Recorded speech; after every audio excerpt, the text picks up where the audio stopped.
If you've ever worked a room where the silverware costs more than your rent, you know the sound a crowd makes when it decides you don't belong. That hush.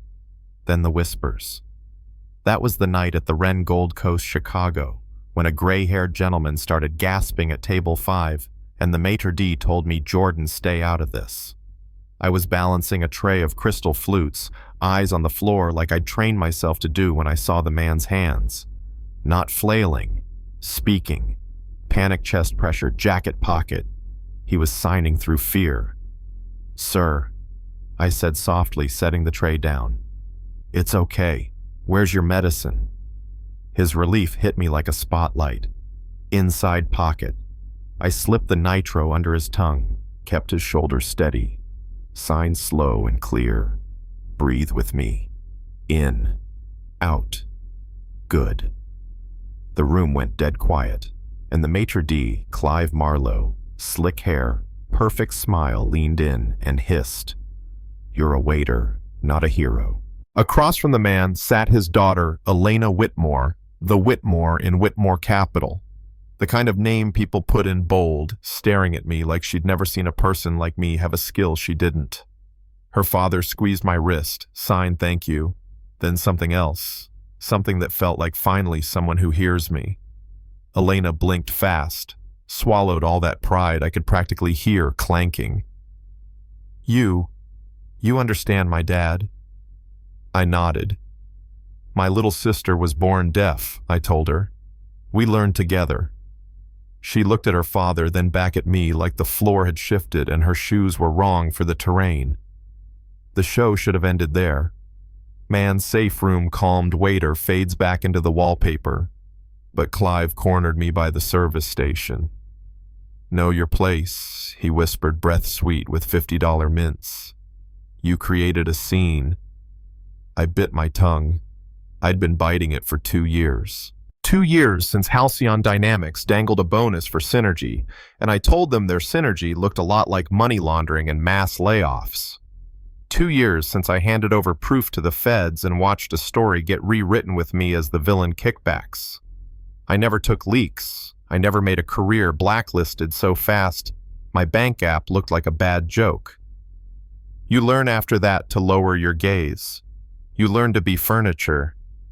But furniture doesn't get called back to a VIP table by a billionaire's daughter. Jordan, Elena said later, beating the word down to something human, "Could you show me how to say, 'I'm sorry'?" To my dad.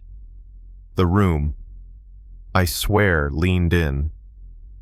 I shaped her hands slower, softer, elbow relaxed, wrists loose. Her father watched us with that quiet joy people get when a locked door finally opens. Clive saw it too. It rattled him. The hierarchy creaked. The next afternoon, she walked past the staff-only sign like it was printed for someone else. "I did some reading," she said, sliding into the banquette across from me. "People like her don't read. They commission, they summon." But she'd done both. Jordan Price Kellogg, MBA, Midtown consultant, whistleblower against Halcyon. They sued you, drained you, branded you difficult. Tell me if I'm wrong. My stomach dropped. 2 years hiding in plain sight, and here was someone saying my name out loud with the version of me I'd been trying to forget. "Why do you want to know?" I asked. "Because my father," she said, voice lower now, "ran an internal probe into Halcyon's efficiencies the year you disappeared. He always believed there was someone honest in that mess. He's been looking for you." I laughed, and it came out more tired than amused. "I'm not much to look for, just a guy who knows the difference between reduction in force and cutting the soul out of a company." She studied me, then showed me her phone, an email offer that didn't look real. "Director of Integrity and Investigations, Whitmore Capital. Real resources, real backing, real target list. You have 24 hours, she said, like we were discussing a lunch reservation. There's one condition. Your first audit is this place." I looked past her to the mirror behind the bar. Glasses stacked like armor. A row of bottles pretending to be a skyline. Why the Wren? 3 anonymous complaints, she said, tapping a folder. Scheduling games, profile-based sections, comments that don't belong in 2025 or any year. A name shows up a lot. She didn't have to say Clive. His reflection was already standing over my shoulder. Ms. Whitmore. He began syrupy. If there's anything the house can do. There is, she said, turning that boardroom chill on him. The house can be very quiet.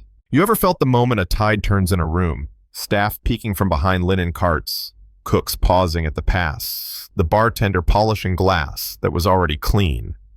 They all knew something was about to snap. I took off my apron, folded it slow. Clive smirked like that was a performance for his benefit. Jordan is headed to a meeting, Elena said, casual as weather. With our legal team. He laughed too high, too fast. Your legal team? My company acquired a controlling stake in the Wren this morning, she replied. Her phone lit up with a board notification that made his face drain 2 shades. Due diligence includes reviewing 24 months of security footage and internal emails.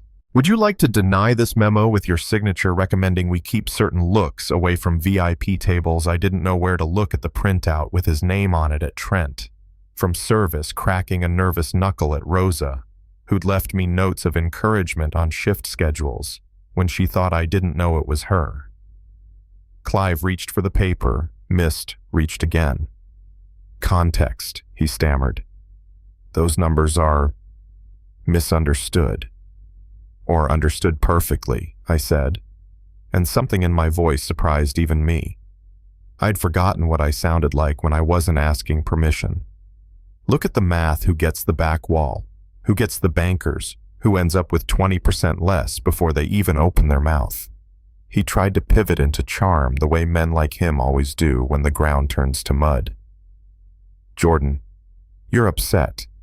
No, I said, and I meant it. I'm done. What followed wasn't a shouting match. It was colder than that. Elena laid out clips. Clive saying clientele profile like it was scripture. Trent doing accents he thought no one could hear, seating charts that told a story you didn't need subtitles for. People's faces changed as they saw themselves in a reel they hadn't agreed to be in. Some looked ashamed, some defensive, some just tired of lying to themselves. Mr. Marlowe, Elena finished. Your resignation is effective immediately. HR will be in touch.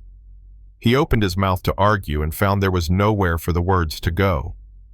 Rosa stepped forward, eyes wet but steady. What does this mean for the rest of us? It means, I said, feeling the steadiness land in my bones. We do this right. Rotational sections, transparent scheduling, tip equity training that isn't a checkbox. You treat people like people or you don't work here. If you think this is where the credits roll, it isn't. Because the call came in a week later. Halcyon Dynamics, the company that chewed me up and spit me out, indicted on charges I knew too well. The DOJ thanked a former consultant for the original breadcrumbs. I read the line twice, then a third time when my hands stopped shaking. I didn't feel vindictive. I felt whole, like a story that had been chopped in half had finally found its other pages. 6 months passed like a long exhale. The Wren reopened as Rosa and Price, her name first, because she earned it before I ever walked in the door. The dining room felt lighter somehow. We still messed up as people, we always will, but when we did, we owned it. Meanwhile, up on the 39th floor at Whitmore, my team traced fraud like a river system, and everywhere the currents ran dark, we damned them with facts. 40-plus cases referred billions clawed back to the people it belonged to. I went home at night to a small apartment with a crooked window and slept like I hadn't in years. The night Elena and her father came in for dinner, he signed to me across the table, slow, patient, kind. You saved my life, he said, then corrected himself with a small smile. Twice. And I told him the truth. I didn't save anything alone. I just stopped pretending not to see. I know people will argue about this, about money and merit and who deserves a second chance and whether the punishment fit the crime. Good. Argue. That's how light gets in. But I'll tell you what changed everything for me. It wasn't a title or a floor with a view. It was the moment I decided my value wasn't up for other people to price. The minute you stop waiting for permission to be whole, the room looks different. Sometimes it even gets quiet enough to hear someone else's language. Now it's your turn. Tell me what you think. Was Clive just a product of a broken system or the architect of his own fall? Have you seen profile-based doors slam in your face or someone else's? Where's the line between bias and business, and who draws it in your world? Drop your story in the comments. Call out what's right and what's rotten. And if you believe integrity should be policy, not decoration, say it out loud.